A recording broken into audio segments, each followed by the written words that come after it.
Nice to see you, nice. I have someone visiting. Let me just show you. It's visitor. Are you visiting? Are you visiting? Hello. Hello. Is the visitor licking? The visitor is now just a black hole. She's just a black hole. Like everybody. A black hole that only I can see. There she is! There she is! Yeah. Yeah. Yeah. Yeah. Yeah. I know, you want more food. We always want more food. Not you, me, I always want more food as well after eating. Everybody wants more food. I know the feeling. It feels like not enough and that you have to eat more. Oh, I got a little booty here now. I got a little booty. Somebody's shaking her booty. Yes, yes. Anyway, nice to see you all. I hope you're having a nice Sunday. Quacky, dicky, dicky, dig. Dicky, dicky, dicky, dig. Yucky, yucky, yuck. Yes, yes, I understand that too, you see. Uppy, uppy, uppy, up. Uppy, uppy, up. Oh, careful, careful. Hello. Yes, the microphone is still on. So welcome to Live Talks. I wish you all a very good Sunday. Let me just tell you a bit about the Live Talks if you've never been on live before. So you speak to me through Skype. My Skype address is Lisa Cairns 12, and you can find that in the box below, Lisa Cairns 12. And you can either write in or call in. But if you call in, please make sure you've got a headset with good internet connection and make sure it all works before you call in. Otherwise, other people have to listen to you like fumbling around and doing it all, which isn't so nice. So it doesn't have to be anything complex. It can just be like that, a microphone with headset and good internet connection. And when you want to phone in, please call me beforehand, so you don't call me in the middle of me answering another question, because when you think that I've stopped answering a question, it's not actually my time. That live stream is always like 20, 30 seconds behind. Sometimes it's really quick, but often it's behind. So you're watching me 30 seconds later. But sometimes, recently, I have noticed that it's just been like 2 or 3 seconds. I have very good internet connection at the moment. So there's that. What else?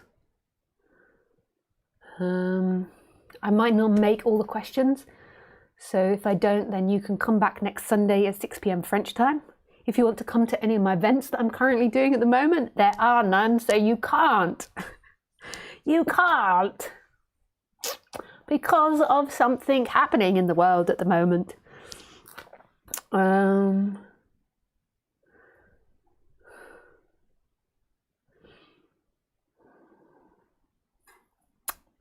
Can't think of anything else to say.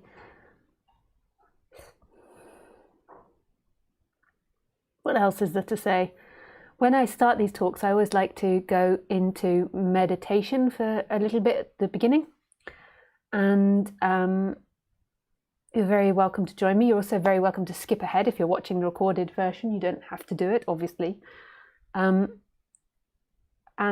it's just sitting quietly for 15 minutes or 20 minutes. You can either do a practice or you can do no practice and just sit there. But if you do a practice, know that when you do practice it, the assumption is that you're doing it. But the question that I would pose is, who is this you that thinks it's doing it?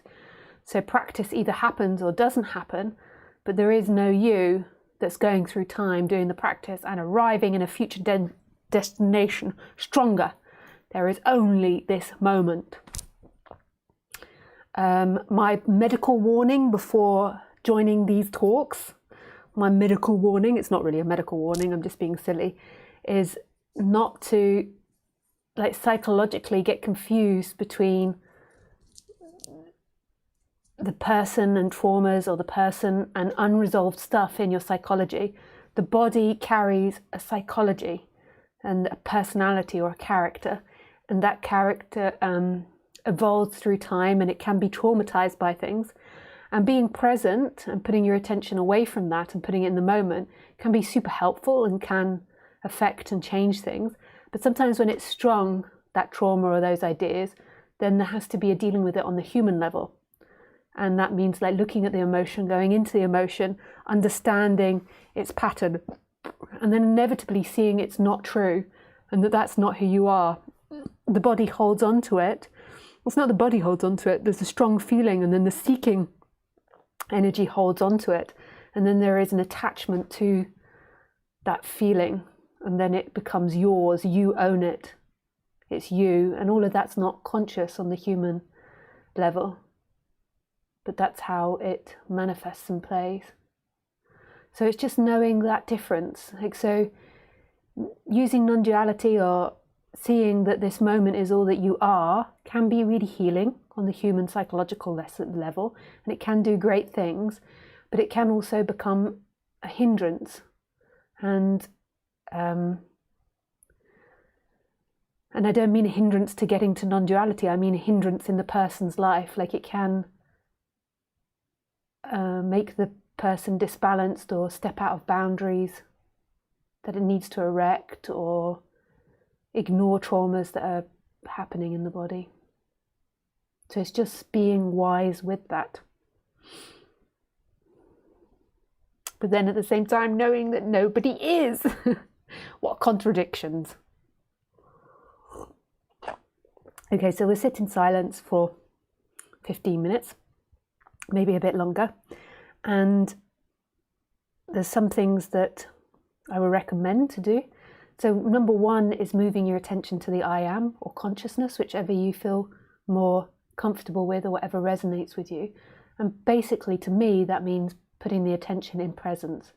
So every time your thinking mind moves off into time, putting it back into presence, but knowing that there's nobody doing that. That even though you're telling yourself you're doing a practice, that's only a story. That's not actual truth. It's a story that you're doing it and that you're choosing to. It's the same if I teach you how to bake a cake. It seems like I'm giving you instructions and that you are choosing to do those instructions, but actually it's a happening, just like the breeze blowing the trees and the flowers growing up to the sun. And then the other one is mindfulness of breathing, which I learned from the Buddhists. And this is putting your attention back in your breath. So every time you breathe in, and you feel the air go in your nose, so as soon as you feel it touch here, so you can focus on the end of your nose, count 1. So just on the in-breath, not on the out-breath. And then when you get to number 10, you go back to the beginning again. So you breathe in, 1, 2, and you follow your breath all the way into your body, 3, and out again, 4, 5,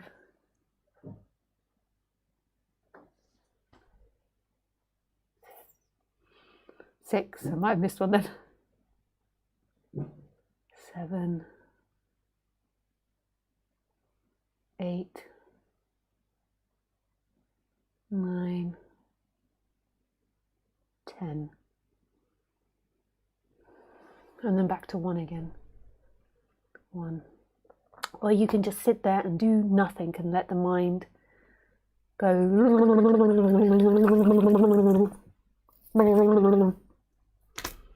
Okay, we shall begin. I shall set off my little bell. Are you ready for my little bell? Ding.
Hello.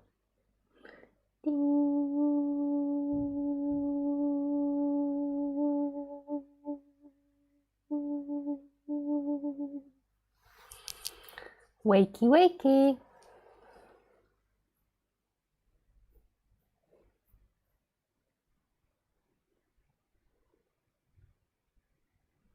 So you can start writing questions now. It doesn't interrupt me if you do that through my introduction.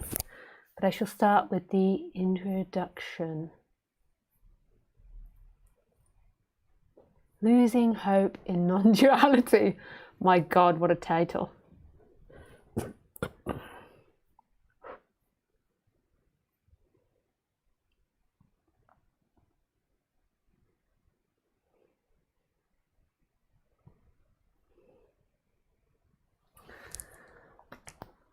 Losing Hope in Non-Duality. So I've been speaking about this for now, next year I think it's coming up 10 years. 10 years. They say once you do something for 10,000 hours, you become an expert. I don't know if that's true with non-duality, like speaking about it. But there's one thing that I've noticed over the years is that people fall in and out of love with non-duality. So they say that falling in love, like on the chemical level, happens for about 2.5 years. And that in that time, it ensures that people make babas. And so they're joined as a family. And then there's a deeper bond that begins to grow after that. But to your body, some people fall in love for longer periods than that, but generally on average it's 2.5 years, that really intense falling in love, the chemical falling in love. And then after that, a deeper bond grows that changes and becomes more grounded and solid. And I think this happens with non-duality. I think in a way, non-duality becomes like a lover, like you fall in love with the message, because like what non-duality is pointing to is love. Like, so our essence is love, and it's what you experience when you fall in love as well, and when you're having the chemical endorphins running around your body of like wanting to make love and wanting to be all romantic. There is this quality of the end of seeking, feeling at home, this natural glow of love that's behind everything. And that's why people get so addicted to being in love, because when they fall in love, there is moments of the end of seeking. There's also moments of loads of seeking, but it's that end of seeking that you're really looking for. And I think this happens in the first couple of years with non-duality, is that first of all you fall in love with it, and then if a deeper bond doesn't grow with non-duality, then after about 2.5 years you begin to get bored of it and lose hope in it and move away from it. So you begin to get stories like, oh, it's not working for me, it's never going to work, it's all hooty tooty, it's all in la la land, it's away with the fairies. And then maybe you begin to move into something else. It doesn't work for me, or it's hopeless, it's pointless.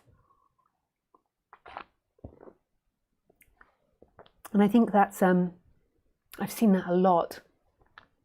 And then people come back, maybe there's about 2.5 years of them off doing something else, and then they come back to this subject. And really what the seeker is looking for is rest. So it's home, which is this moment. But the reason that we or humans get so distracted by that is because they have emotional reactions, they have character difficulties, they have difficulties in the flow of life, and then seeking gets activated. So they identify with those problems, with those feelings, and then seeking gets activated. And they believe that their freedom is found in time, and they can't separate from that. So there's a belief that that's you, and it's how you are and the way you are. It feels like you. Even if you've got deep knowledge and insight into non-duality, these problems can occur and it really feels like you. Waking up to me is not losing the character. So originally when I first started to speak about this, I used to talk about no self. And I think it's just a different way of speaking about it. And then over years, that that expression began to change for me because it didn't feel accurate anymore. Because there is the appearance of a self, there is appearance of the character.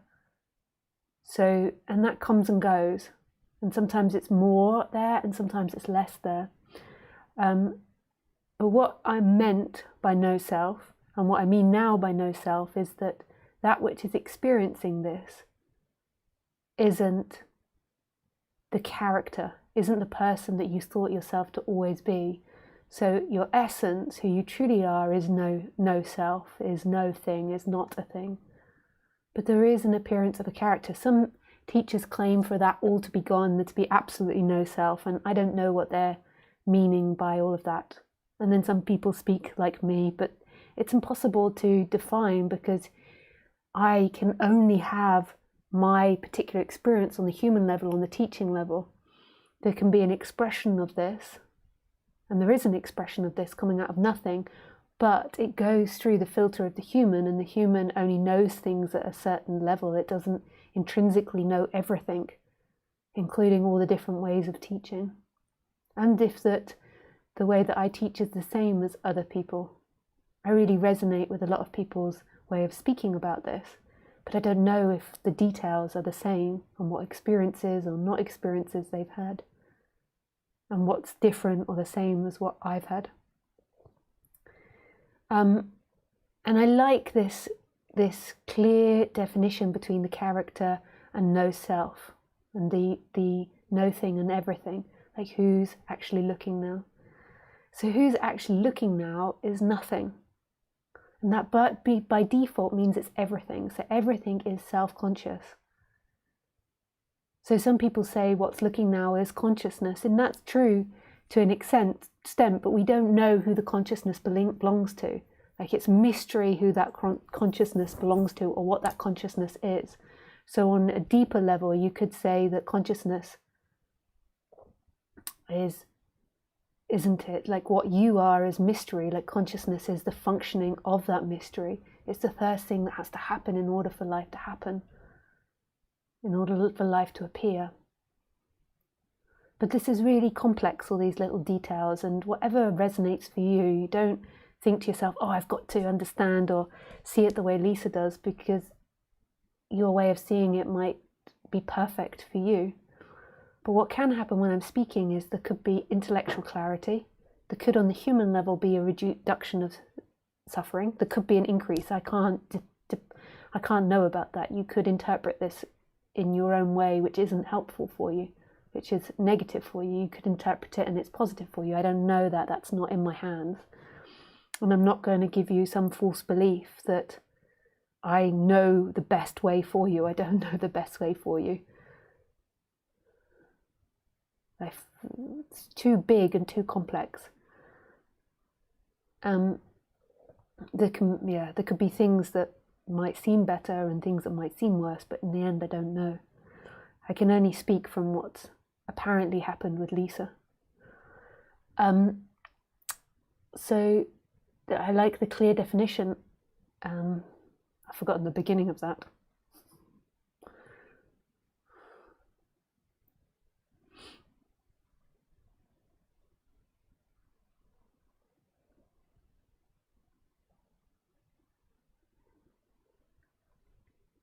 I think I was saying something like I like the clear opposites of having like the character and then the no thing. And so the character, so then there's the character with all its traumas and all its habits and conditions, which you could call karma. So if you were brought up with really balanced parents, then there's a good chance you'll be quite balanced and integrated. If you're brought up in a really difficult situation, then you might experience lots of difficult emotions. If you're brought up in the West, you're going to have a different outlook to life than if you're brought up in the East. So character has its particular conditioning, and none of that conditioning is right or wrong, and none of that conditioning leads you further away from God or to God. So people with healthy conditioning, it doesn't mean they're closer to God. Like everything is close to God, everything is this moment. So everything is that. And that's something like that can be adjusted, the human habits and conditions in the human realm, from self-consciousness of it. So becoming conscious of what your body's made up for, what it wants, what it needs, its outlook, the way it experiences the world, what happened to it in childhood. So there can be its chakra system, and that can all be aided and helped in the human world. There can be things that can fix that, make it better, make it easier. There can be things that damage that and make it more difficult as well. And there appears to be somebody that can choose to do that. So you can choose to explore your dynamics. The illusion is that you've never been choosing. There isn't actually someone there that's been choosing. There's been an appearance of choice happening. So there's been the feeling of choice. And it doesn't mean, when we're talking about non-duality, you don't have to then reject the appearance of choice. The appearance of choice is meant to be there. That's how these robots work, or these machines work, or these bodies work. You can choose between helping yourself or not helping yourself. But it's dependent on your particular karma and your particular story as to whether that is acted out or not. And then you've got this in between. So you've got the character, and then you've got consciousness, or who you truly are, and then you've got this in between layer, which is the seeking energy, or this like suction energy, which makes it feel like who the consciousness and the person are one and the same thing. So the no thing and everything are one and the same thing, and that you're limited to a body, and that who you are is habits and conditions, is what you like, what you don't like, what you've been through, what you're going to do in the future. And that really feels real to people, and it's an energy that appears in the body. So you feel this binding in the body, and it comes with this seed of agitation. Everybody has it. Even a happy person who's quite balanced has that seed of agitation, like you're not quite at home. You have to do things, you have to get somewhere in order to be happy. And this seeking escalates the character. So if you've got a difficult character, the seeking makes it more difficult. If you've had traumas in the past, the seeking makes it more difficult. So if you're a more fear-based person, then the seeking makes you want to run away from the fear even more, and get to happiness and get to pleasure. And it gives you this sense of unrest, and it produces excess thoughts, excess ideas, excess dynamics. And it makes you feel like what's watching now is solid and inside this body. So what's experiencing now is somebody, whereas that's not true. There isn't actually somebody watching now. There isn't somebody that's listening to my words. That's the illusion. You tell the story of this somebody, and then this is the suffering. The suffering is the belief, this seeking energy that attaches on to the person and says, that's who I am. I'm somebody that's listening to Lisa. Whereas actually there's nobody listening to Lisa. There is everything happening. What you are, who you are, is beyond these names of yourself. So you could like have a bump on your head, like and get amnesia and forget everything about your past and your future and where you're going, but you still have this same consciousness, this same empty looking, and this same sense of aliveness, of presence. The same. You could be really poor and you have this. You could be really rich and you have this. You could have lots of family and friends and you have this, and you have no family, friends, and you have this. What people think they are is, I'm somebody with lots of friends. That's not who you are. That's a description of what the character is in relationship to all other things. It's a thought and a story which is produced in this body. What you are is consciousness. And the relevance of seeing this is that there can be this energetic break. So the seeking energy collapses, and there is this deep rest, this sense of knowing home, not in the character world, but in your essence. And and also, yeah, to the knowing of home, and then also this love, this spaciousness that you aren't separate from all other things, that you aren't separate from the computer or the wall or the door or the other person. You are all things. You are all things. It's super beautiful.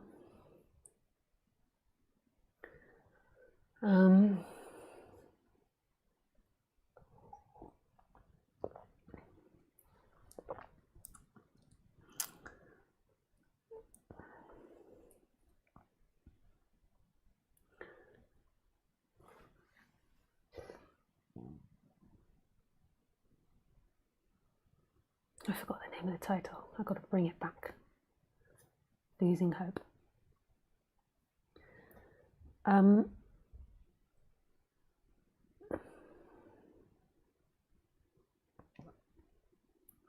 Another reason why people lose hope in this is not just because of the falling in love part. It's also because you can't enforce this. You can't make it happen. You can't switch on a switch. And that's very frustrating for the person. And that can increase the person's sense of hopelessness. They might already have a sense of hopelessness because, in a way, nothing really works in this life to get you to the freedom that you want. So this can increase that sense of hopelessness. But it's just seeing that that's not true. That what you are right now is free. Those thoughts are so elusive, like they're juicy, they're like sucking attention, and then it feels true, and it's seeing that that story goes on, but it's not affecting who you are. Who you are is free. Who you are is here, alive, present.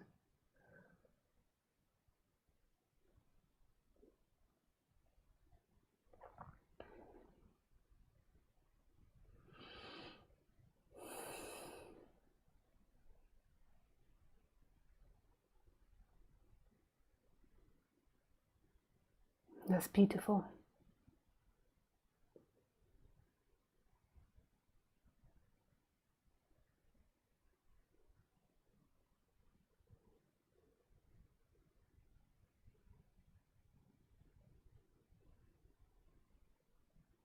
So the body wakes up in the morning and it has a feeling of hopelessness, and then it starts running the story. It's useless. I'm never going to make it in non-duality. And then this is believed, and this might run for days. And then the energy will change in the body, and then that story will disappear or get focused on something else. And then maybe you're friends again with non-duality. Maybe you do this with your lovers as well, or your partner, or your children. But none of it's true. Nothing in life takes away freedom. Things can bring pleasure and pain. It can be annoying to wake up to have to do everybody's washing up in the morning, or having to clean up the whole house because there's clothes everywhere, or so there can be pain, but that doesn't take from your freedom. Your freedom is here. Your freedom is present.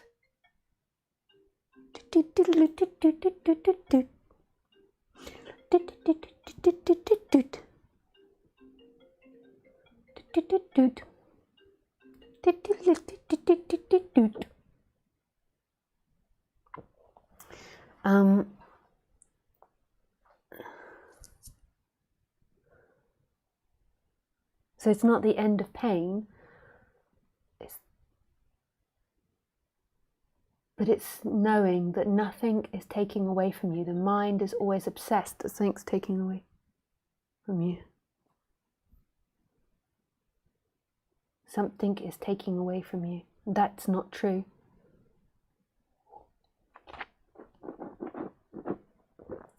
Nothing takes away from you. Nothing. And then also the next part that I will discuss a bit is chakras. And I think that some people like this, some people don't like the chakra talk. But there's some good books on my reference page of different chakras and psychology and chakras, which can be helpful. So whatever we think and feel are deeply related. so we know in the West that if you feel fear, there is a saying in English, and I'm sure it's in lots of European languages, that you shit yourself. I shit myself from fear. So just from that saying, we know that that we feel feelings in our body, and that fear resides in the stomach or in the bowels. You shit yourself from fear. And then we also have a saying about heartbroken. So we know that the heart, that the energy in the heart is connected to being emotionally upset or heartbroken. And the chakras, to me, aren't this like really spiritual thing that belong in esoteric land. They're something that's really good at describing energies in the body. So if you feel fear, it's not just a mental thing, I feel fear, a story you can tell yourself. It's also an experience that you feel in the body. And most of the time when we feel fear, we feel it in the sacral chakra, which is your just below your belly button. It sometimes can be in the other chakras, you can feel it in your heart, but mostly that the fear is in the lower chakras. And if you feel heartache, you feel it in your heart. If you feel out of control, you feel it in your solar plexus. Sexuality, you feel it in the sacral. Ungroundedness, in the root chakra. In the throat chakra, like inability to express emotions. You know, when you're around people and you feel like crying and then you get this big ball in your throat. So inability to express emotions, say what you want or how you feel. The third eye is like obsessive thinking and can be also empathy. And then the crown chakra is like connected to something bigger. And in chakra teachings, they believe that you have to get all of those balanced to become enlightened. And that's fine, you could say that, but that's enlightened, what I would describe enlightened maybe on the human level, if that's possible. And that means like the body becoming like immensely balanced. But that's not what I define as enlightenment. I define enlightenment as recognizing that the chakras, the body, nothing is you, and it's an energetic shift. But maybe there is this enlightenment that also happens through the chakras when the body becomes like very much imbalanced. I do get the sense though that that will never end, that your body will get more and more balanced, but it's like a never ending progress, because I don't see humans ever stopping their evolution. So if they never stop their evolution, then they can always expand their ways of being. Did I just knock out my sound there? Hello? No.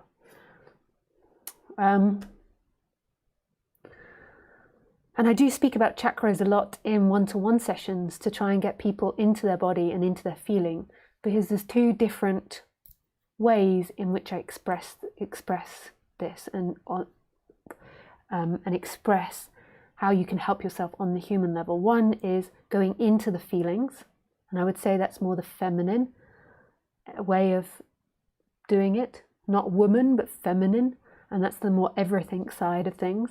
And then the other one is like going into the I am or consciousness, and then moving away from the feelings and moving into the space, moving into the looker, the witness. And I think both are relevant at different points. Like I don't think it's always relevant to go into the feelings or always relevant to step out. If you always step out, then your body can never evolve and can never change. And if you always stay in the feelings, then there's the possibility of getting stuck in the feelings and the feelings becoming too important. But what I do a lot in one-to-one sessions, because we're never taught to feel, is spend a lot of time trying to get people to feel and talk about their feelings and talk about where the energy is in their body. And the way I see it is thoughts and the feelings are one and the same thing, like two sides of the same coin.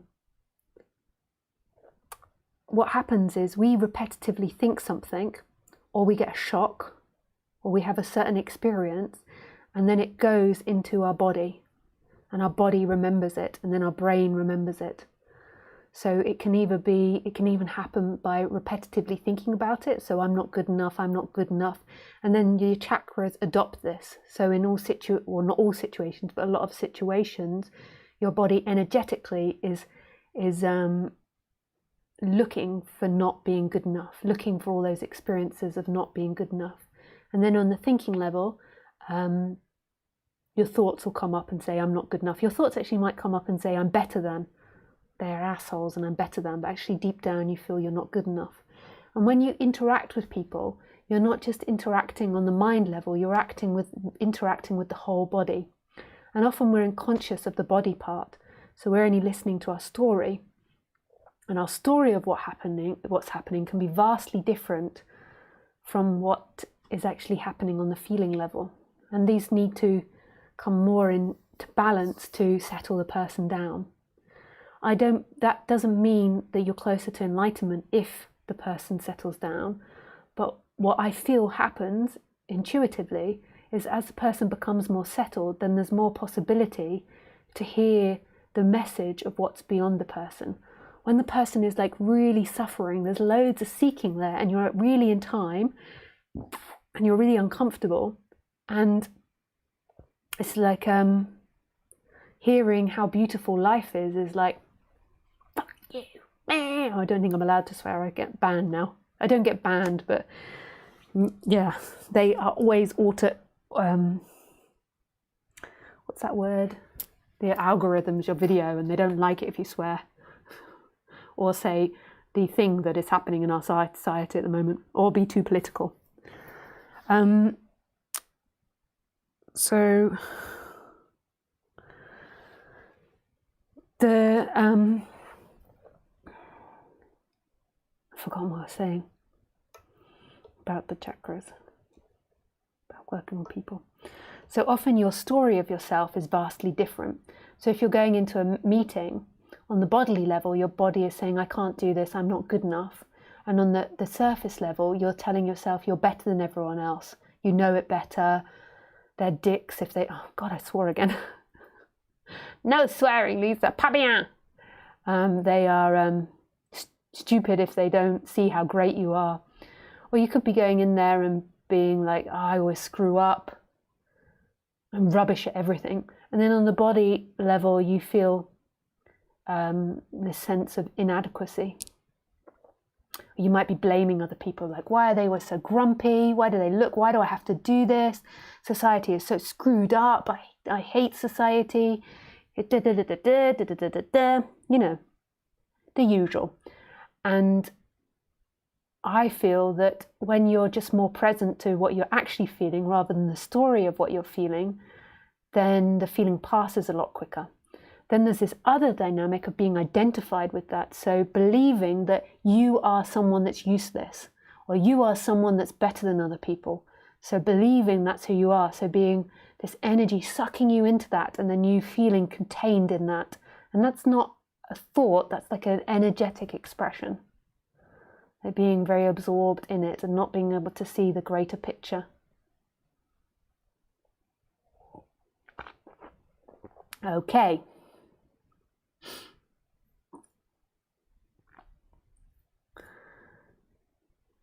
So what was the title again?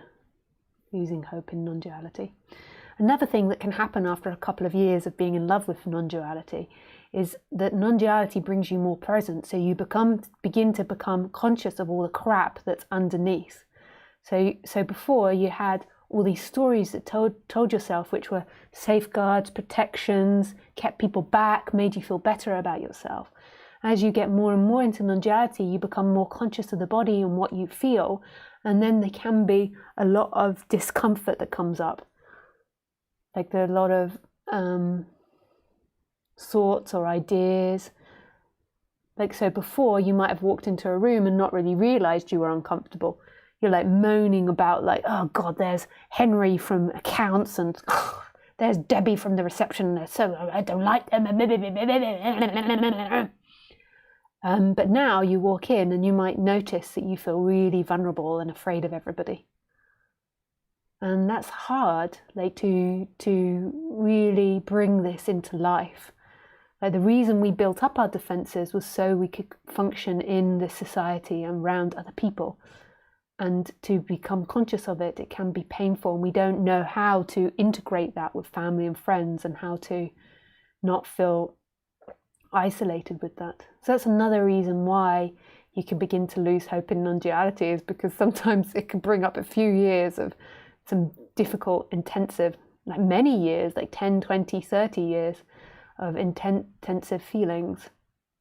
That's why I suppose in the East they try to make it look like, they try to say, you just got to do the best for this life, this might take many lives. And I see that from a Western perspective, I see that as like we're a species which is evolving. So it's nobody's waking up, we're a species which evolves, and that takes time. So you just do your best in this life. And who is it that's looking anyway? Like, who is it that wants to wake up and wants to be done? But nice. Okay, so now I need to go for a wee. So I am going to go to the toilet, and you can write questions. And then when I come back, I will address them. If you want me to call you, just put call me, and I will call you.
Hello, I am back. Just let me make sure everything's working. Yes, everything's working. So, if you have some questions now, please write it. If you want privacy, just remember you can change your Skype name. I can't exactly remember how you do it now, but just look it up on Skype, like how to change my Skype name, and you can just call yourself Wonder or Enlightenment or Naughty. You can call yourself anything. So you can do that, and yeah,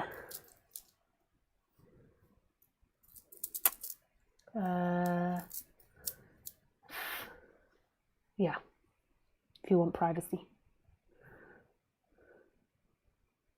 I can understand wanting privacy. Hey Dennis, nice to hear from you.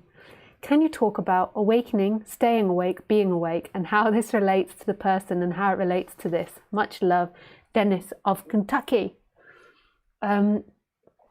Yes, I can talk about that. So just let me make Skype smaller.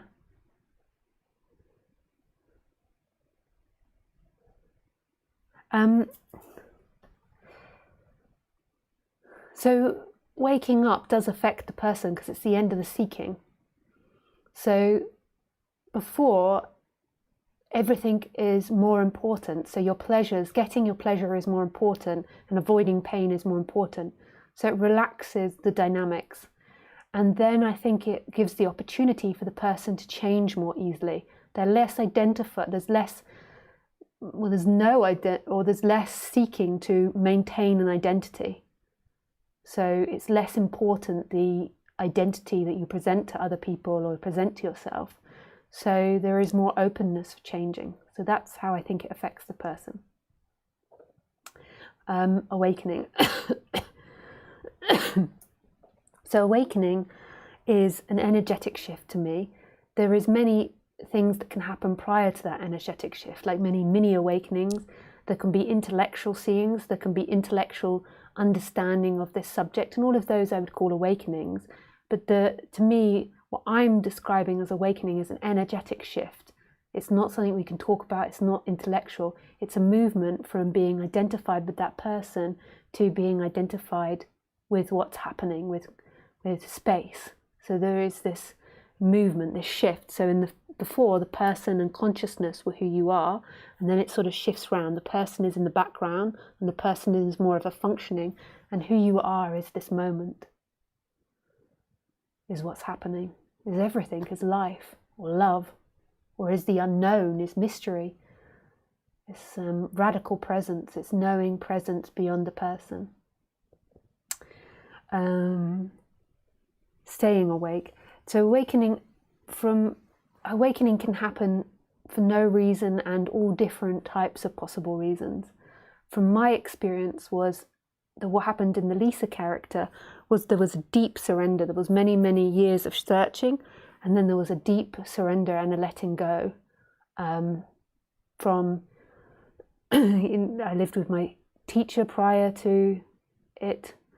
I don't think it's because I lived with him that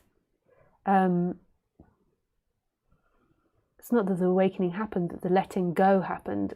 Like I think it's in one way it's something that spontaneously happens and is totally unknowable. But my sense is that in time what happened in the story was the Lisa character like deeply surrendered, became deeply cornered, and in a way had nothing left to live for. That sounds really awful, but not in a negative way. She just like did no longer believe that anything in life would free her but this moment, and it was so strong. And I'm sure living with Roger Castillo, who a lot of you know, had an effect on that, because he was so rigid and saying it all the time. So just such a deep surrender that happened. And also he helped me with the psychology of my character as well. But I'm also conscious that for some people that's not the case, and some people just have these awakenings for other reasons. Yeah. And then also we can go in and say that there is no awakening. Who awakens? Like everything I've told you is a story that's outside of this moment. Staying awake. And so, again, staying awake is a story. Like, who would stay awake? Who is dreaming about staying awake?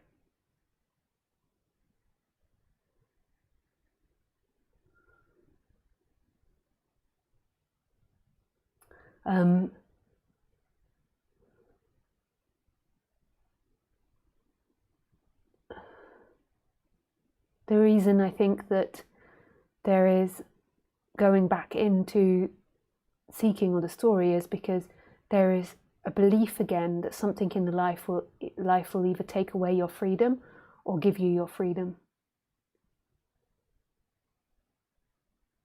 So sometimes I have what I call old seeking patterns acting out. So something might happen and there's an old seeking pattern that comes up of what I used to avoid or go to. I don't know if that would be called like going back to sleep or not, or I don't even care. It's just what appears. And then sometimes there can just be the pure pain of something that's happened. There's no seeking pattern in it. It's just the pure pain of being human sometimes and being alive, or the pure ecstasy of it. And being awake.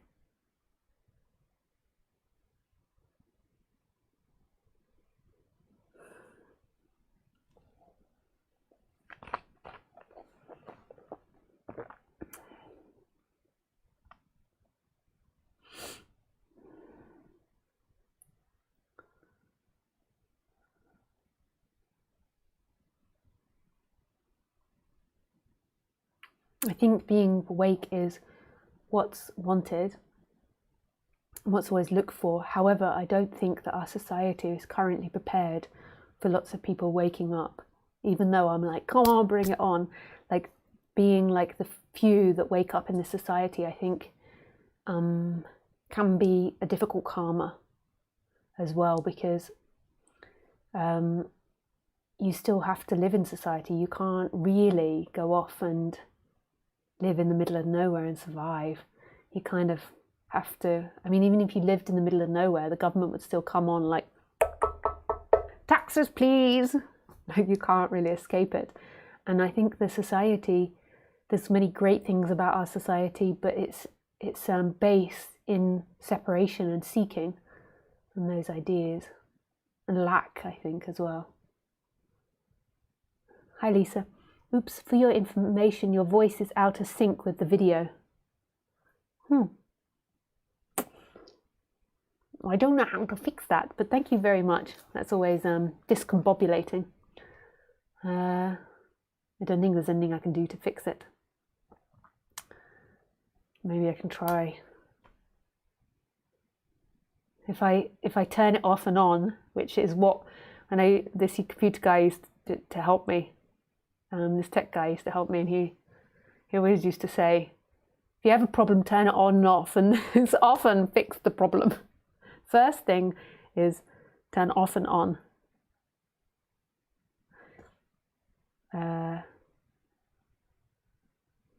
Yeah. It could also be you as well, Dennis. Might not be my internet, but more than likely is. But thank you for telling me. If anyone sees technical problems, please tell me, because sometimes there's a technical issue and I've forgotten to turn on my microphone or something's going wrong and I don't realise. So I really appreciate it if you tell me. So thank you, Dennis from Kentucky. Hi, Lisa. Is there anything we can do to make this shift happen? No. Well, no. That was the first answer I wanted to come out. No, well, it was complex. My perspective is that you concentrate on balancing the human and listening to non-duality, and then it's grace. But who is the one that wants to do something, and who is the one that's imagining it's doing something in time? Like, that's not who you are, and that person doesn't wake up. The reason I suggest that is because understanding your psychology, understanding what you're acting out, understanding your trigger points makes you more happy and balanced. And then when you feel more happy and balanced, then there is I think there is these gaps, but I don't know that for sure. Like, so as you believe less in something else bringing you happiness, if you've got lots of suffering, then there's lots of seeking. But for some people that doesn't work. For some people they've had a really difficult childhood or really difficult traumas, and that's no relief. So I don't have the answers for all of that. I don't know. In the end, I do not know. But what seems sensible and logical is relaxing the person on the human level, and then also listening to non-duality, that's not who you are. This person that wants to wake up isn't you.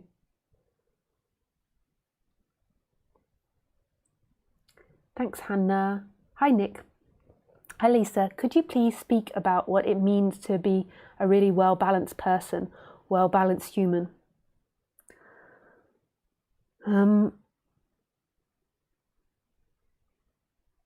I think to me, it's a balanced human is to me, an unbalanced human is when someone believes the story that they're telling of themselves. And I think a balanced human is somebody that's knowing what they're feeling and thinking, and in the moment. So if somebody let me think of myself in the sense, I think I'm very conscious of myself, but I can see how there can be greater depths of consciousness of this body and the way it's functioning. But let's see, so, okay, we'll take an example. My poor partner is going to get involved in this example. So today we were playing a game, this world building game that I'm now, my new second favorite game. It's really cool. And my partner was taking a very, very, very long time at examining all the cards that he was given. So a very long time. And so I was having to sit around and wait. And I could see how in that situation, there could be an argument between us both, which is really silly to argue about that. Because for reasons I can't speak about, there is a difficulty that my partner has in that situation because of past things that have happened. It's quite deep for him, and then what happens is that I don't want to speak about him. That's difficult to just speak about me in that situation.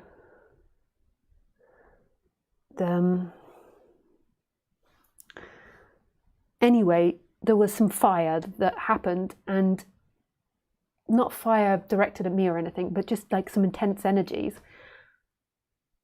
And like, so for me, I can see that that can be annoyance coming up. If I believe the story, it could be like, why is he so slow? He's ruining the game. If there was like a story that was being projected, but there's not that story, it doesn't even get produced in my brain. But there can be some annoyance, like you're sitting there for like quite a long period of time waiting for your go. And I'm making it sound really superficial, this, because I can't explain what happens for my partner. But which is quite intensive and for him. But in me, I can see very clearly that like what happens in me is like a feeling of mild frustration, like this game is going to take forever. But there's no going into blaming him or accusing him or like I know that that's my feeling. This is such a bad example because I can't talk about him. Okay, so let's just forget that example. Let me go on to something else where there is nobody else involved.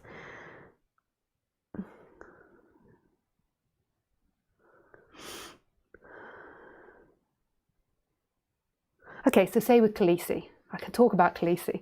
So me and Khaleesi are always getting hammered on my streams. So Khaleesi is wonderful and beautiful, and I maybe make her sound like a difficult dog, but I'm just bringing up her difficulties just to express. So sometimes she can do things that are embarrassing. She can be aggressive to other dogs, and I'm not in a country where I can speak the language, so I can't often communicate with the other person, and sometimes the other person can ask me lots of questions and I can only a bit communicate, and then Khaleesi's like wanting to kill the other dog and be aggressive, like she has a muzzle on, like she's not that bad. But sometimes it can happen, that like yesterday I was bending down picking up her poo and I didn't realize there was a dog right behind me, so she leapt out and went woof woof woof at the dog, and I could see the couple like jump. And normally if I'm paying attention to her, that wouldn't happen. And in that moment, there's a moment of embarrassment and feeling of, embarrassment. If she did something worse, then there could be like a fear of being in trouble or something, but I wasn't really afraid of it then. It was like embarrassing. I like half picked up a poo, and like hand is nearly like edging towards the edge of the poo bag and get covered in poo, and then I'm bending down, it's dark, and then that happens. So there's embarrassment, and nothing happened, and that's the way it is. If somebody's not conscious of that embarrassment and not willing to just feel that raw embarrassment and that raw sense of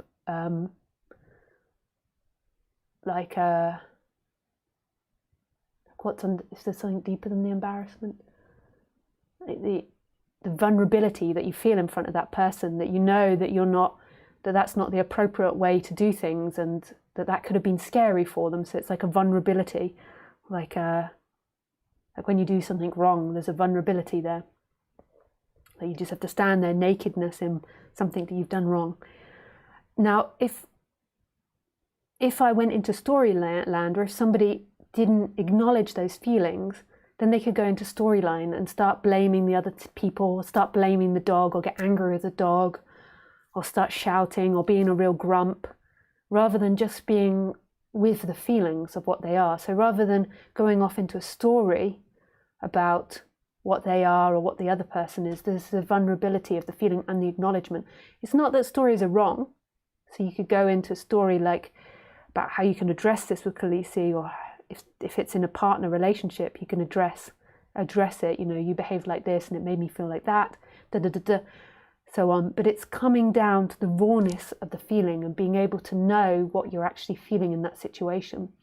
Most people, to me, walk around lost in their story of what's happening rather than what is actually happening for them.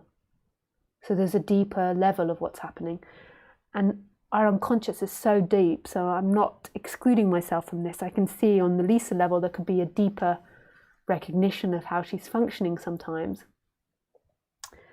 So to answer your question, a more balanced person is somebody that's more in touch with their feelings and their deeper thoughts, rather than the story of what they're telling themselves about themselves. So, and that doesn't mean somebody that's more peaceful. It doesn't mean, that's what we often think, oh, I'm going to be more peaceful. It doesn't mean that, because that's not what we're designed to be, a peaceful animal. We're designed to have all these feelings for a reason. It's being in touch with those feelings and being real with those feelings and being able to be honest with those feelings, rather than putting up all these defenses and pretending to ourselves and to the other that we're something else than what we are. So that is balance, but that doesn't look like something. It doesn't mean that you don't get angry. So even if I got angry with Khaleesi, there's still the knowing of that anger. There's still the knowing of the vulnerability underneath that anger. It's not about not experiencing. So I hope that makes sense, Nick. Thank you, that was a nice question. I don't know if I've ever been asked that. Hi, Keaton. Can you talk a little bit about addictions? I have an addiction and I want desperately to stop. I have had some really great awakening, life-changing awakening, but I still have this addiction. I guess I'm hoping there is hope for me. Hey, Keaton, I hope I say your name correctly. Firstly, I'm not an expert in addiction, so I wouldn't use non-duality teachers as like your only source of information on the addiction. I think learning it maybe can have some effect, like learning and the awakenings can have the effects on the addiction. But I would go to people that specialize in addiction and understand it from a physiological point of view. I have addiction. I am, I don't want to say I am a bulimic, because I'm not an active bulimic, but when I was younger I was bulimic, and at the age of 20 I stopped it. But like an alcoholic, you never say that you're not it anymore. Like it's not active in this. But I still have addictive tendencies towards sugar and high fat food. And and it happens so automatically. So if somebody starts, I remember this one guy on retreat once, it's not one guy actually, his name's Lewis, he's a very nice guy, and he's from Switzerland, and he's been to quite a few of my retreats. I didn't mean to say one guy, I just sometimes try and hide people's identities, Lewis, if you're listening. And he makes flavors. And I remember one day he described to us the perfect chocolate. And I don't think I was the only one where this was happening, but I could just feel my mouth like producing like extra saliva. And if I was a dog and out of control, I could imagine it just like dribbling down my cheeks. And I just know that I'm affected by sugar. Like if there's like, if I'm with my partner, say, and there's an open bar of chocolate, in his open bar of chocolate, and he's speaking to me and not eating it, my eyes will just keep automatically flicking down to the chocolate. And then when he's eating it, and then with the smell, it's just so strong for me. I love it. I love it. It tastes amazing, chocolate. So it's not out of control anymore, and I know why it got out of control, because of my emotions and my family situation, and not consciousness of it. So I don't binge anymore or anything like that. But I also don't surround myself with like loads of chocolate and loads of crisps, because that's going to be too much of a distraction for me. And I'm not going to binge on it, but more than likely I'm going to eat it, and then my taste buds are going to become more attuned to it, so they're going to want it and crave it even more. So I don't tend to have it in the house. And I suspect that that's never going to change with awakenings, with work on myself. I suspect that I'm genetically highly sensitive to sugars and fats. There could be some deep emotional thing that I've not seen that's connected to it, and I'm open to that. But I suspect after like 20 years of now being in remission, I don't know what you call it, like not doing it, that it's, and all the things that have happened, that it's just a very biological reaction. And I think that there's lots of groups where you can learn techniques and how to deal with addictive tendencies. And I do think they are genetic and physiological. But I do believe wholeheartedly that they can be brought under control, and there can be insight in them which stops them destroying your life if you're like addicted to drugs or something, or food even. Like food addiction can destroy people's life. I know many people it's destroyed their life. So I would look up like expert advice. I think that the best I've heard of say alcoholism and drugs is AA. Heard that works really well, and seeing it as a very physiological and biological process, and also there is this other element where it can be emotional as well, and exploring that. Yeah, I hope that helps. Hi Monique.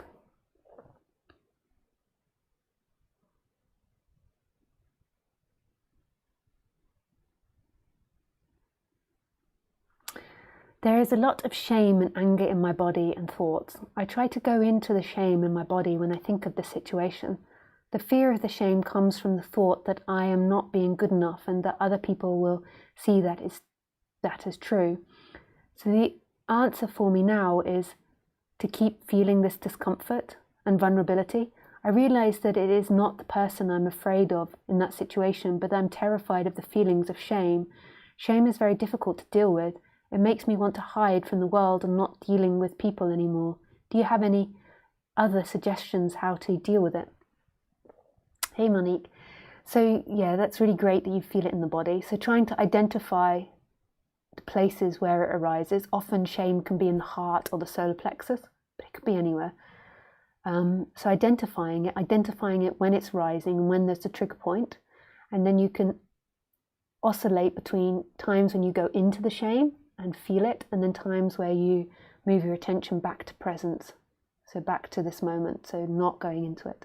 So those are two things that you can practice with, knowing that there's nobody that practices and there's nobody that's doing that. Like, who is doing that? That's a functioning that's happening. And then you can also explore where that comes from. You can also look at your family line, like what you were taught as a child, how you were brought up to think and believe, and your relationship with your family. So you can also use the feeling to explore that as well. So that would be my suggestion. And then listening to non-duality and realizing that that's not who you are. You are not someone that wants to go and hide. You're not somebody that isn't good enough. You're not somebody that's failed. Who you are is this moment. That's not you. That's not what's watching. That's appearing in watching. That's appearing in consciousness. That's not the limits or the bounds of you. You could also look at, in that, what's underneath shame, because more than likely it's a fear of death underneath. That people will kick you out and that you'll die. All alone. But yeah, thank you for your vulnerability, Monique, and for sharing that.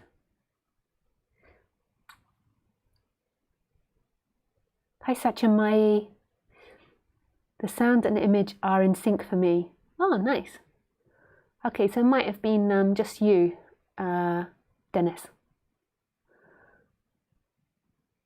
The video and sound are in sync for me. Oh, thanks, Nick. Thank you, Lisa, for being so open in this sharing. I love this subject and how it flows through you. Lots of love and gratitude. Thanks, Carmela. It's really beautiful to say thank you. I appreciate that. Hi, Nora. Great to hear you this AM. Thank you so very much for the wisdom you embody and communicate. Much love to you. Nora of Sacramento. You're in sync on my phone. Nice. And you sent those beautiful flowers I forgot the name of. Thanks, Nora. That's lovely to hear. I'm happy that this touches you. It was lovely to speak with you and meet you yesterday. Hi, Lisa. Can we chat, please?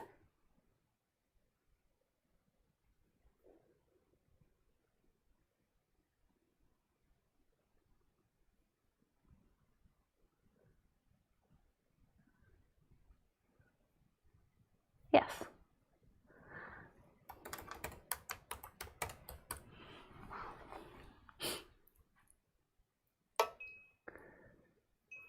Ya da da ba ba ba ba ba. Ya da da da da.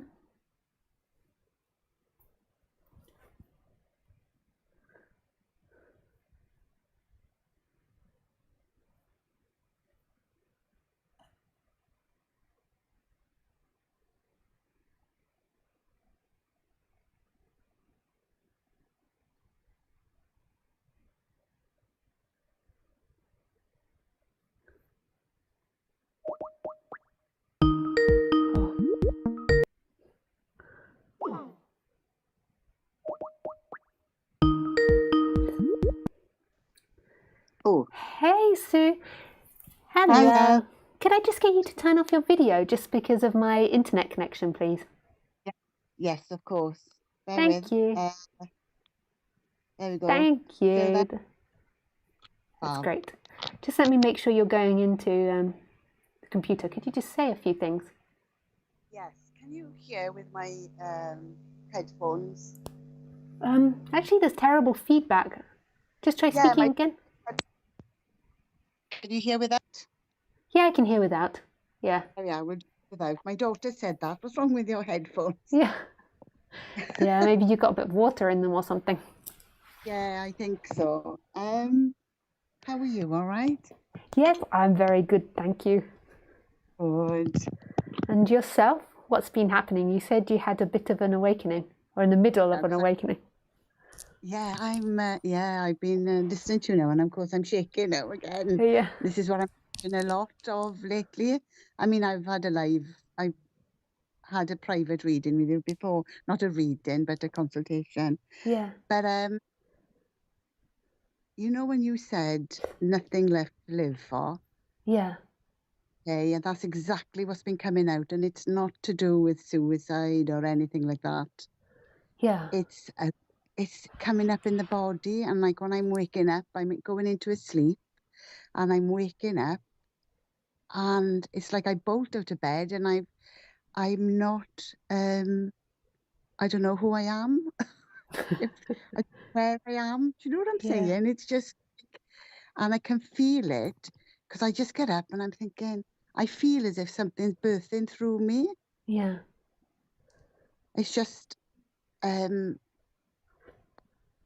had the bit of this before, and then I go into it and I sit with my heart, but I just don't know. I would like it to shift. Yeah. Yeah. I have no idea what you mean by you wake up and there's nobody there and then you feel something's birthing through you. That's a little abstract to me. Like, I think Yeah, I can understand that's your experience, but I can't put it into context of what you mean. yeah. It's as you know, like we do in the clearing. You're doing this. I'm doing my soul searching. Um, I don't know how to explain it. That's the thing, you see. Yeah. I'm not Yeah. good at explaining it. Yeah. I just know that I've got this pressure in my heart, Yeah. and it's just surrendering to it. Yeah. Yeah. Mm. Yeah, that's all we spoke about last time. I remember you saying you had a lot of pressure around the heart. And I think it's just you go through different. So you clear one bit, and then something else comes up, and I don't know whether this has come up. It's like I've gone into a child feeling where Yeah. there's a remembering of a child feeling coming up Yeah. that maybe I didn't, I pushed down or something. I don't know. But I feel that's how I feel. I feel as if I've gone back into a child of some sort where the situation Yeah. happened. And I'm thinking, oh gosh, that's touched me. That's like a feeling I had when I was in school. Oh, yeah. Oh, Yeah.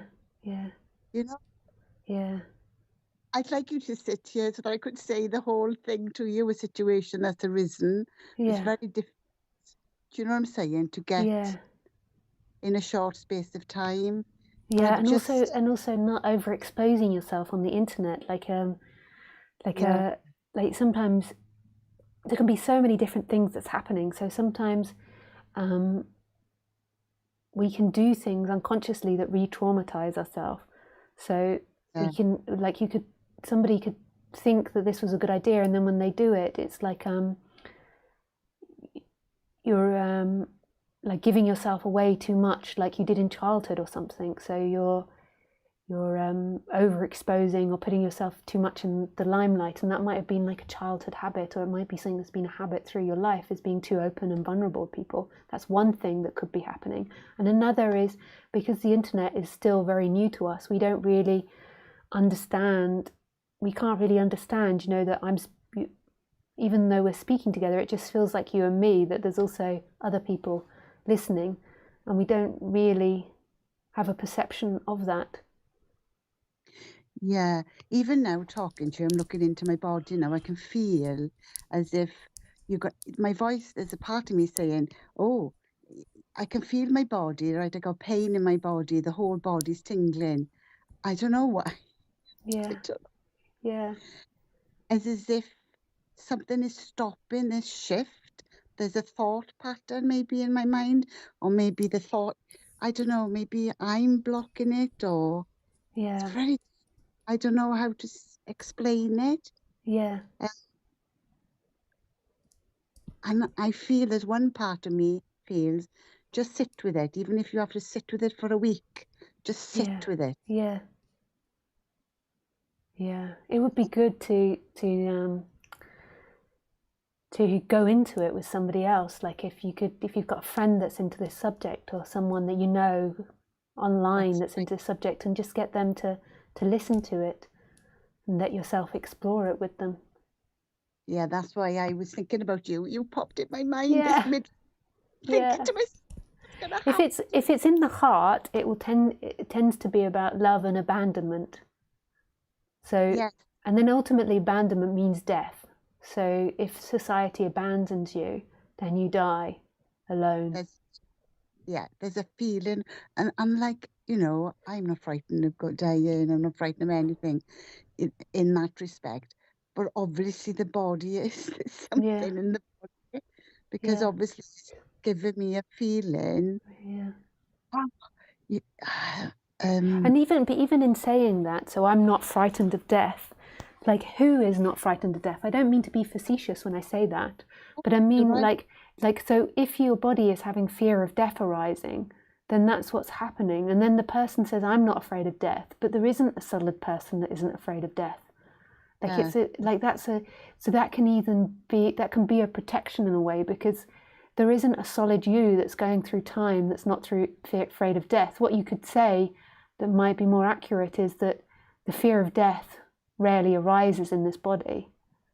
But Yes. to say that you aren't afraid of death is like something to claim, and often can be a way of protecting something, but might not be as well.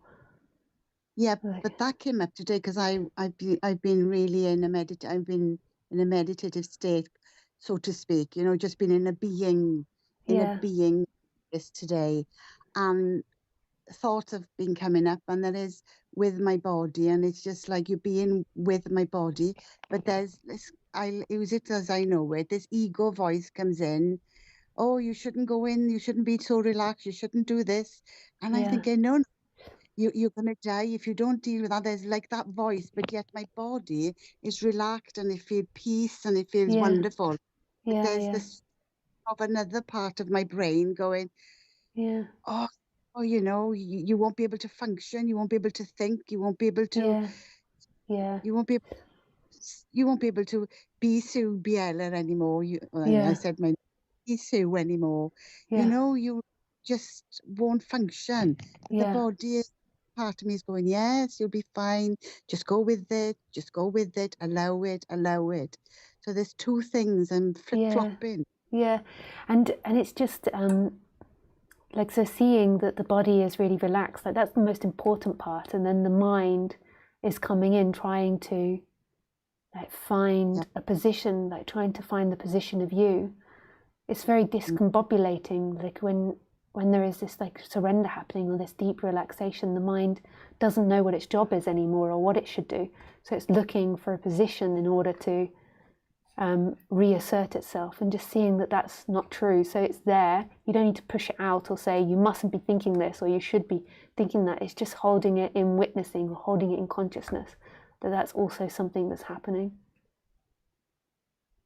Yeah. Like, it's not bad or right or wrong. It just is scrambling around trying to erect itself and put a flag somewhere. So when I said to you in the beginning about I wake up and I'm lost. I mean, the words I didn't use correctly. I feel as if when I'm sleeping, because my body is more relaxed, I feel that I'm having this in a more relaxed state, and I feel that then my ego comes in and it Yeah, jolts. And because I'm more, you know, and then I wake up and I'm like, oh, what's going on? You know, yeah, it's yeah, I'm yeah, discombobulated would be more the word, not lost. yeah, yeah, I'm related. I'm trying to think of the words. I'm sitting at the side of my bed and I'm like, right, what's happening? Yeah, what's yeah, going yeah, on? yeah. And then your mind looks for the story of you. Like, what is the story of me? Where am I? Yeah, I think that's really common. I think a lot of people could relate to that. Like, I don't, Right. that's not like a diagnosis though, or that's not, it could be multiple things. Like, that's a very brief conversation that we've had.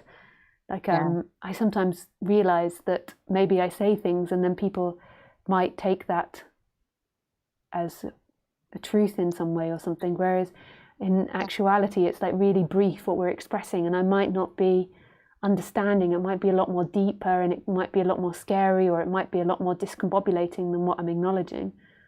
But from Yes. what you say, I can also see that, like, for some people, when they wake up, if they're into this subject, and if there is a lot of peace during the night, when you wake up, the mind then has to reassert itself and find its positions, has to retell the story of you. And that's so true. Retell the story of you because you do. You wake up and Yeah, it is amazing, man, when you're watching that. yeah, yeah, yeah, Yeah.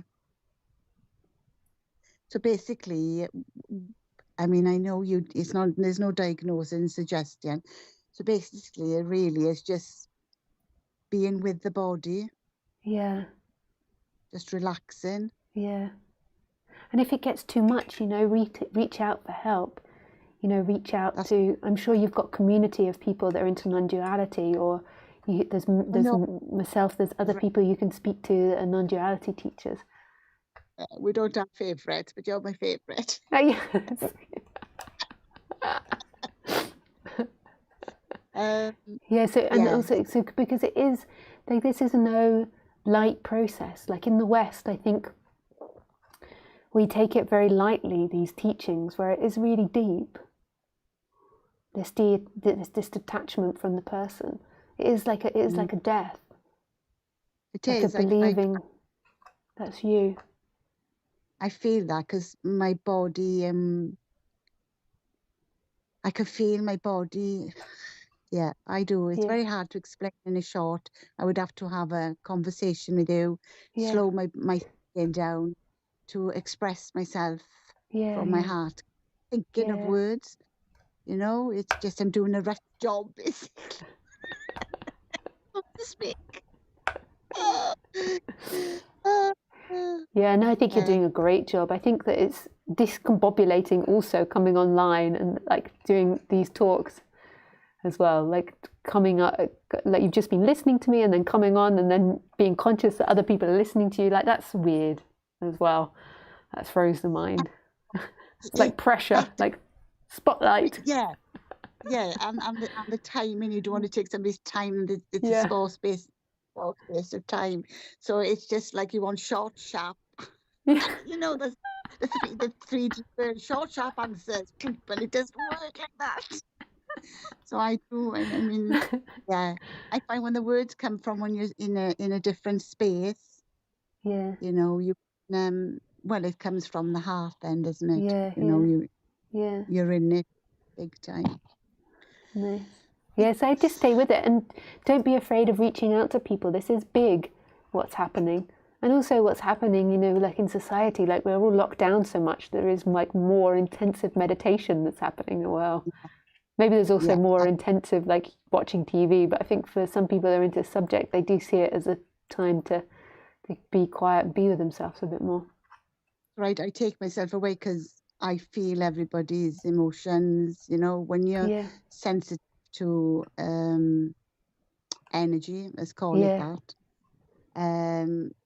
I feel I can see them. I see it, and the thing is, I and that's the thing. You see, I'm feeling, and I don't want to use it, but I'm feeling everybody's emotion, and I have to think, oh, that's not mine. Is that mine? Is that mine? And yeah, and yeah, it gets up and mushed up in my system. yeah, yeah, I have to come away then and sit with myself for a yeah, day, yeah, and oh, here I am, yeah, back into peace. yeah, yeah. Amazing. It is amazing, and it's sweet at the same time. It's But I will Yeah, be getting in touch with you. I don't know what your schedule bookings are yeah, like if you're full. Probably yeah, are at the yeah, yeah. I am pretty much, but there is also like online groups as well. Like I don't know if do you have much of a community around you of people that are into this subject? I'm the one because I can see little things ahead, or I can feel where people are. I can support them, but yet my growth is occurring as well. So I have to be aware. I step back a bit then, Yeah, because yeah, we're still an onion and our layers are being peeled off. yeah, yeah, yeah, Um, totally. yeah, no, Yeah. really. I mean, I sit with my daughter and we can share a lot because she's really very much like that. Oh, But nice. then because of what's going on, there's their own stuff happening. Yeah, So I will go more into myself, but I will have a look at your calendar. yeah. I think I'm really booked. Um, You? yeah, I think Yeah. so. Yeah, like for like Too four much. months. No, yeah, that's what I'm thinking next year. That's what I was thinking now. Yeah, I mean, I would sooner, but it's yeah, always nice booking you yeah. and It is. Yeah, with that, it's done then. yeah. Nice. So I'll do. Yeah, thank you so much for calling and being vulnerable. Yeah, it's so Thank you. amazing. Like I really admire people calling in and putting themselves out there and trying to express stuff. Like that's not easy. No, it isn't about Yeah. at all. Yeah. Just hearing voice has given me a calming, so I don't know whether it's just listening to your energy and being in that little bubble of ours. And yeah, it's lovely. But thank you very much. My pleasure. Lovely to speak to you too. Okay, dear. Bye. Bye.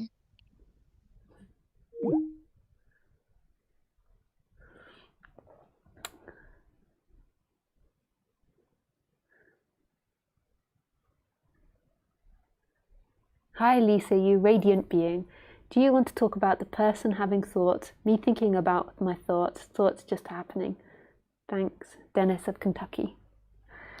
So your thoughts are this amazing gateway into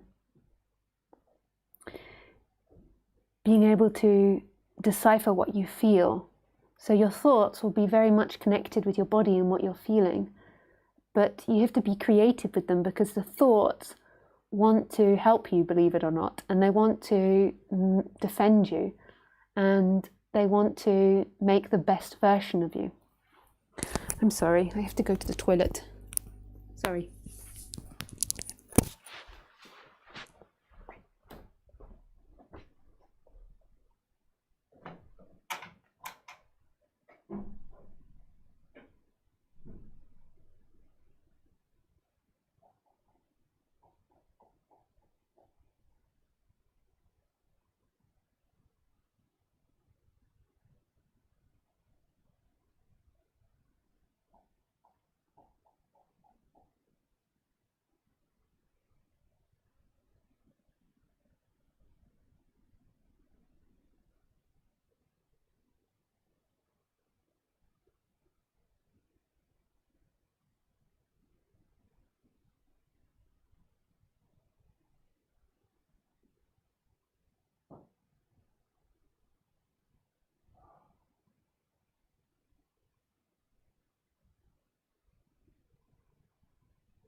Sorry about that. Yeah, so thoughts are amazing at showing you like what the body feels. The problem with thinking is this identification energy, that where the person and consciousness or nothing or everything become intermeshed, and then it feels like that is who you are. So I am Dennis, I am sitting here.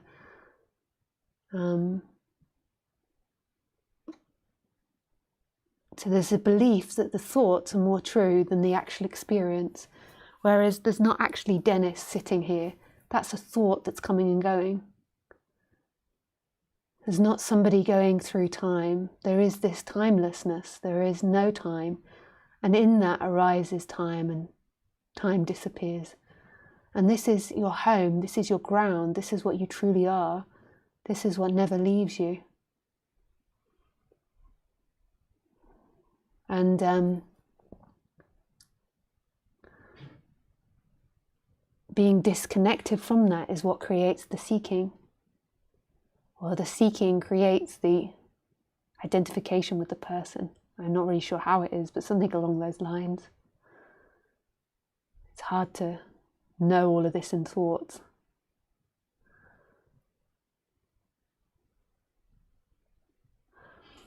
And your thoughts can change as you begin to become more conscious. So your thoughts can become reduced and less. But often they're like a knocking. So if you're having obsessive thoughts about something, it's like a knocking, like that there's something inside of you that wants to be explored. Like, so if there's a repetitive thought about how terrible your boss is, it's normally because there's something else there. Like the boss makes you vulnerable. The boss makes you afraid that you're going to be kicked out. Thank you. I don't think I'll take any more calls. So I can see there's some people on there that says call me, but I don't think there's enough time. So I just answer a few more questions. That was such a good answer. Thank you. Oh, thanks, Nick. That was about being more genuine as a person. Hi, Brian. Yeah, I'll call you next Sunday. We could speak. You have to remind me then, though. Hi, Lisa. How can I continue practicing presence while my dad is in critical condition? And I want to do everything to save his life, and I feel out of balance. Tully from Israel. Oh, thanks, Tully. I'm so sorry to hear about your father. That's truly sad to be experiencing that, and I wish him well, and I hope he gets better. That's a very difficult life experience, and I don't feel that I can really give you a satisfactory answer, because I feel like it's something we'd have to explore together, what's going on in you. Like, it'll be very personal. I can give suggestions of what you can look at. Like, you can look at your attachment to him and your identification with him and abandonment, these types of things, and grief. So these sorts of things in the body can be explored. You know, you could also, I mean, I think I'm booked up for months, so I don't think I'm like a viable option for you at the moment, but you could, there's many non-duality teachers out there, there's many therapists that are into non-duality, and you could also explore it with them and help and allow them to help bring you into a greater perspective of it and know what's happening for you in the human level, and then seeing the seeking energy that's attaching to those strong feelings and strong experiences that's pulling you into the person. So yeah, but thank you for saying that, and I give you those, and I don't really go into it too much because I feel like the best would be for you to really explore that with someone in great depth, but just know that that's a really strong experience, and to look after yourself. These are life-changing experiences. Thank you, Tully. I send you lots of love and peace. Alexandra. Hi, Alexandra. Hello, Lisa. My question would be, once you know yourself and you know what you aren't, what I often experience is, if there is a time I'm very conscious, very present, really know that I am that, and no thought or emotion sticks to me and I just am, soon comes a time the exact opposites happen. I get stuck in my head, feelings taking me away. I even lose hope of non-duality, and it's difficult to remember who I am. It's almost like waves of me. After this comes this, after awakening comes sleep. Will it fine-tune it once? Thank you so much. For the person asking about addiction, Paul Hederman speaks about it a lot in his Zoom talks. Maybe he can get more to know there. Paul was hard drug addict and speaks a lot about it. Yes, I often recommend Paul Hederman. You can find him on my reference page as well, if you forget his name, I think. I hope he's on there. But yeah, for the addiction, he's great for speaking about that. Paul Hederman is his name. I think it's called Zen Bitch Slap or something. I've forgotten what it's called, his channel. So the emotion sticks to you. Yeah, this often happens, this flip-flopping from one to the other. But just notice in the way that you expressed it, like you feel like you know yourself. Who knows himself? So there is a sense of yourself, and there's been an awakening, but then who knows themselves? Like, so often there is this intellectual recognition of consciousness, and that can open up loads, and then there can be a sense of it energetically. But then there's still someone that is having experiences and believes that the awakening is in experiencing, whereas that which wakes up is beyond the person.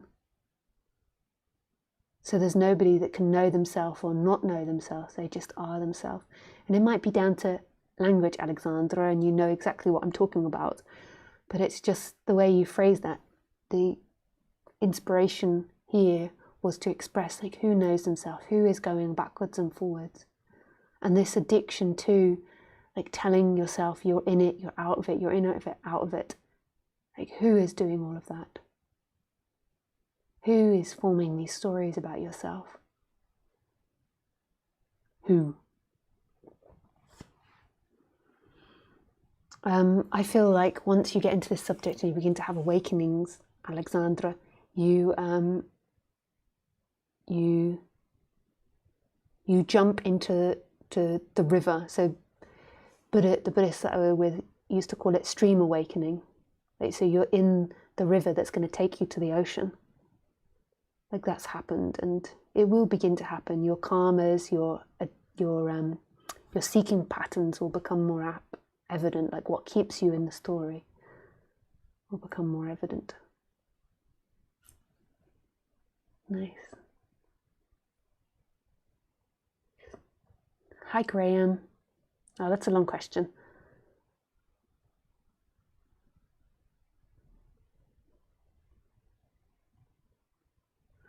Okay, maybe that's enough now. That's 8 o'clock my time. So it's 2 hours. It's a good amount of talking. So maybe I leave you all to have a very pleasant day or afternoon or evening. And I shall see you again at 6 p.m. French time next Sunday. Yes. Okay. Thank you.